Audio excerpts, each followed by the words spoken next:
L'analyse financière, structure de l'endettement, présentée par Better Study, le cours de comptabilité en ligne. Dans cette vidéo, nous allons voir deux indicateurs financiers qui entrent dans la catégorie des ratios de structure du financement et qui permettent d'analyser le niveau d'endettement. Le niveau d'endettement analyse la façon dont une entreprise se finance. Deux possibilités s'offrent à l'entreprise. Un financement interne à l'entreprise, à travers les capitaux propres. Un financement externe, sous forme de dette, par exemple un emprunt bancaire ou obligataire, qui nécessitera non seulement un remboursement de la dette, mais aussi un paiement de ses intérêts. Le niveau d'endettement est un ratio qui met en évidence le poids de l'endettement d'une entreprise par rapport à ses capitaux propres. En effet, le financement est nécessaire à la croissance des entreprises.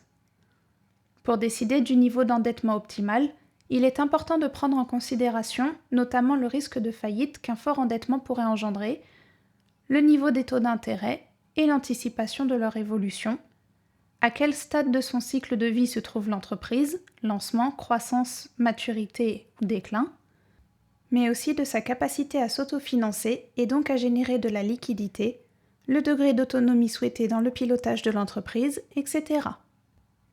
Dans cette vidéo, nous allons voir deux façons de mesurer l'endettement qui démontrent finalement la même chose.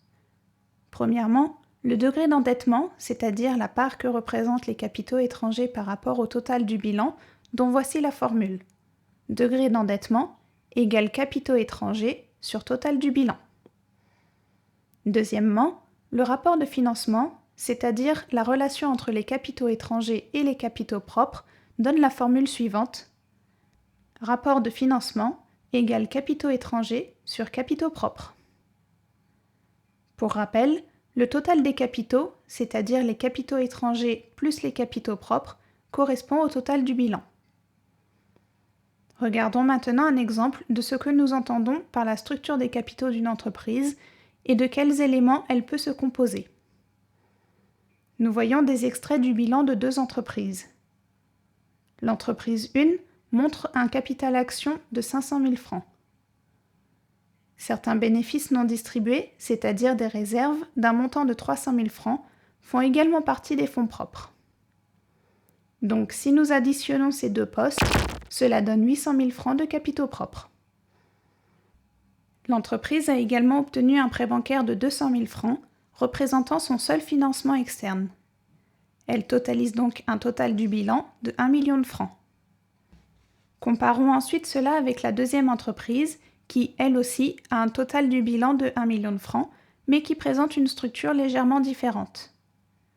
Le capital action et les réserves s'élèvent à 400 000 francs. Cependant, son financement externe est beaucoup plus élevé en proportion de son financement propre. Elle présente en effet un prêt bancaire de 500 000 francs ainsi qu'une autre dette de 100 000 francs.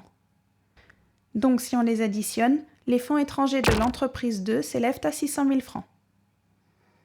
L'élément clé de ce petit exemple est donc de montrer qu'une entreprise ayant les mêmes capitaux totaux peut avoir une relation différente entre ses capitaux étrangers et ses capitaux propres. Analysons maintenant notre ratio de rapport de financement. Pour l'entreprise 1, la dette bancaire de 200 000 francs correspond à un quart du montant du financement propre. 200 000 francs divisé par 800 000 nous donne un rapport de 0,25, soit multiplié par 100, un ratio de 25%. En revanche, l'entreprise 2 a une part beaucoup plus importante de financement externe, avec une dette de 600 000 francs pour des fonds propres de 400 000 francs. Si on fait le même calcul, on observe un rapport de financement de 1,5, soit 150%.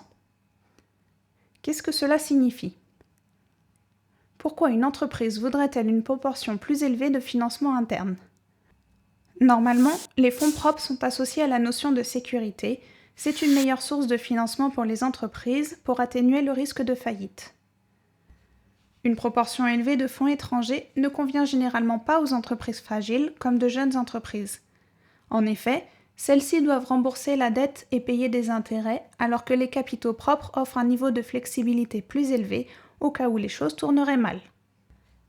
Donc, on trouve a priori plus de fonds propres dans les entreprises qui ont des risques plus élevés ou dans de nouvelles entreprises, par exemple des startups, mais également lorsque l'entreprise ne veut pas être dépendante de tiers alors qu'elle a besoin d'une certaine flexibilité. Plus l'endettement est élevé, plus l'entreprise est dépendante de ses bailleurs de fonds. Cependant, il se peut aussi qu'une entreprise veuille avoir un niveau d'endettement élevé dans sa structure. Cela peut parfois améliorer sa rentabilité. C'est aussi le cas lorsque les taux d'intérêt sont bas, voire négatifs, en période de politique monétaire expansionniste menée par les banques centrales. Bien sûr, les fonds étrangers sont une bonne source de financement si l'entreprise montre une bonne rentabilité avec des flux de trésorerie positifs, ce qui lui permet de régler facilement les intérêts et de rembourser ses dettes. Voyons maintenant le calcul du degré d'endettement qui met toujours en relation les capitaux étrangers, non plus avec les capitaux propres, mais avec les capitaux totaux. Prenons l'exemple suivant. Deux entreprises du même secteur présentent un extrait de leur bilan. L'entreprise 3 a des fonds étrangers de 200 000 francs et des fonds propres de 600 000 francs. En additionnant les deux, cela représente 800 000 francs de capital total. Par conséquent, 200 000 francs de fonds étrangers divisé par le total des capitaux de 800 000 francs nous donne un pourcentage de 25%. On compare cela avec l'entreprise 4, qui présente également des fonds propres et des fonds étrangers de 800 000 francs, mais dont les dettes sont beaucoup plus élevées, 500 000 francs. En divisant 500 000 par 800 000, on obtient 62,5%. Qu'est-ce que cela signifie et comment évalue-t-on ce degré d'endettement ? Il faut se méfier des généralités sur l'endettement. On dit généralement qu'un degré d'endettement de 50% ou plus est considéré comme étant élevé, mais cela dépend de plusieurs paramètres comme nous l'avons vu en début de vidéo. A priori, si le ratio est de moins de 20% à 25%, ce qui est faible, cela correspond à un endettement acceptable, présentant peu de risques. La performance de l'entreprise et le secteur dans lequel elle opère sont à prendre en compte avant de tirer des conclusions de ces résultats. Cela dépend également de la phase dans laquelle se trouve l'entreprise et ce qu'elle essaye de réaliser. Il y a quelques avantages à avoir un niveau d'endettement élevé.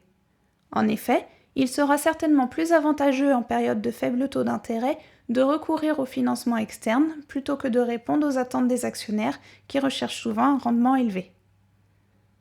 Cette possibilité d'accroître le rendement des capitaux propres en recourant au capital étranger est connue sous le terme d'effet de levier que nous verrons dans une autre vidéo. Lever des capitaux propres ou étrangers permet d'accélérer la croissance de l'entreprise.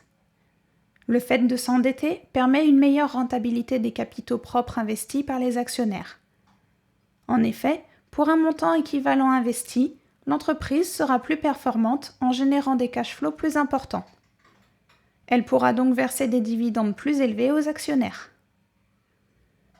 Un degré d'endettement élevé est parfaitement acceptable si l'entreprise se trouve dans une période où elle présente des bénéfices importants et de solides flux de trésorerie qui facilitent le remboursement de sa dette et le paiement de ses intérêts. A contrario, si l'entreprise présente un faible niveau d'endettement, elle aura moins de risques de s'écrouler sous le poids de celui-ci. Par ailleurs, si l'entreprise présente un faible taux d'endettement, les bailleurs de fonds auront peu d'influence sur l'entreprise, ce qui octroie une plus large autonomie. En substance, vous l'aurez compris, le niveau d'endettement optimal dépend beaucoup du contexte macroéconomique et interne à l'entreprise. Cette vidéo vous a présenté l'analyse financière, structure de l'endettement. Merci de nous avoir suivis et à bientôt sur Better Study.